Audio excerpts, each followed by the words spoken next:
Okay. Ang iluluto natin today,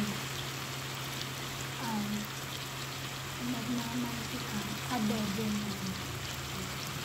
So, eto, ginisa ko sa bawang. Buo ang bawang ng nilagay ko para hindi siya tatalsik.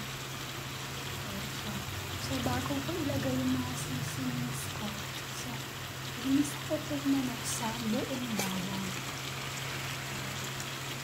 Para siyang,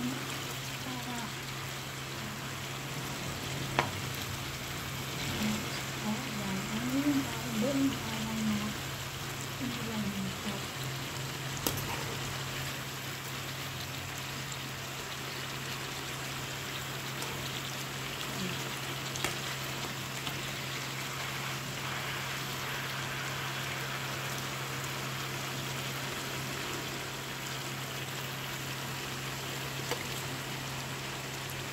Pag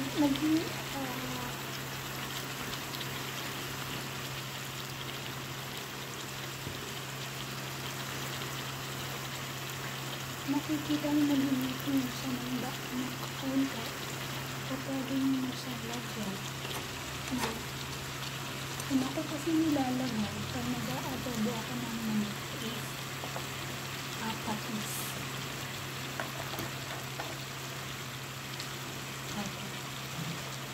So, lalagyan ko siya ng patis. Ayan.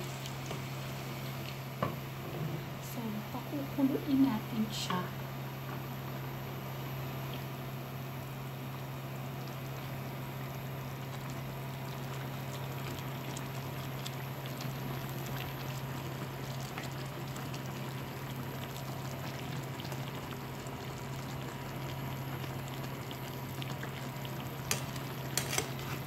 Video na i-share ko sa inyo.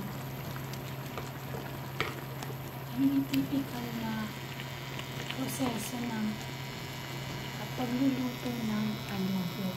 So, ginagawa ko to para just in case magustuhan ninyo. Nagugustuhan ko kasi yung lasa ng manok na ina-adobo ko sa ganitong pamamaraan. Kasi nagkakalasa yung manok.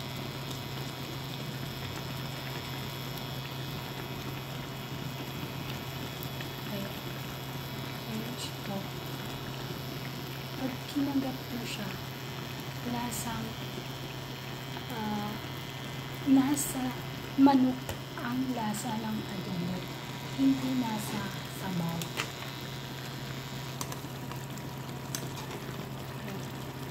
So, after ko lagyan ng patis, gumagamit ako dito ng asin. Ayan, tumalagyan ko ng asin. Ayan, ganito lang kadami yung nilalagay ko. Kasi gumagamit ako ng patis. Pandagdag alat lang. Ayan. Nalagyan ko siya ng iting asin.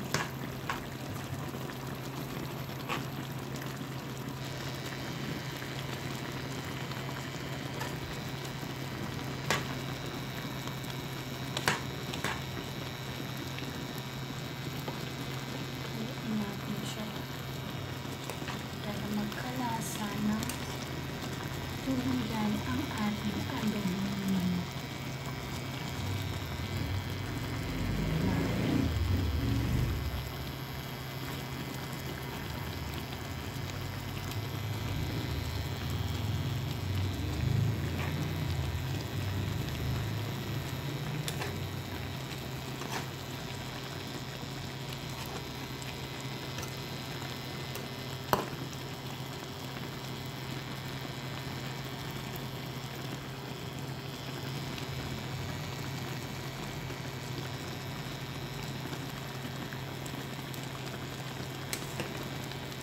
Susunod ko dyan, ilalagay ay ang suka. Maglalagay na tayo ng ating suka.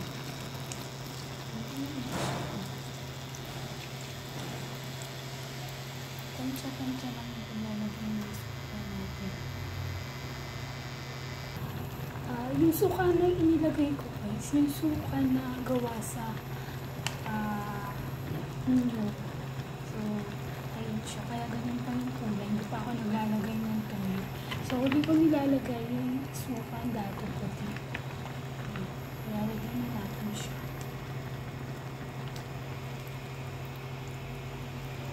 Konti lang ako maglagay ng toyo pag sa adobo. Okay, kasi pati na yung sabaw niyan, may lasa na siya.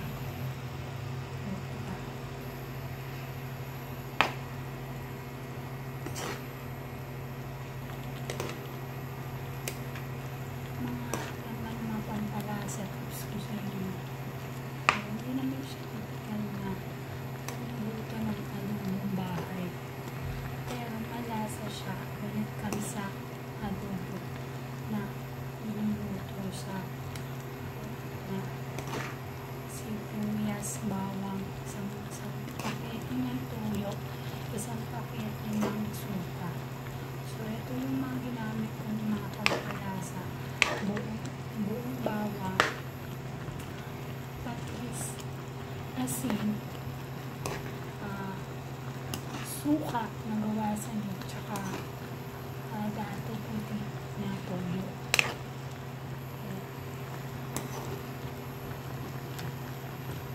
Makikita nyo siya. Pupuluin na natin ngayon ng pupulo hanggang maluto yung manok. So, mamaya babalikan natin.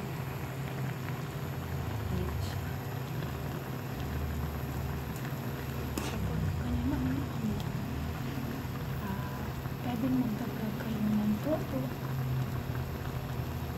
sa tandang huli. So, dyan muna tayo.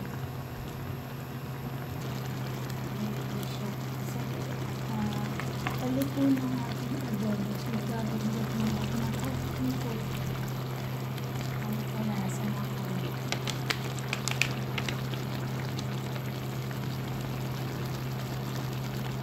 Kasama natin ang halong.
Una, ang ating adobong manok. Ang sarap na mga adobong manok ay manok. Nagmamanok ka na. Ang ating adobo manok. So, okay na ito. Ano yung sabaw? Pag nilagay mo yan sa kain, lasang-lasa mo yung pagkakadobo.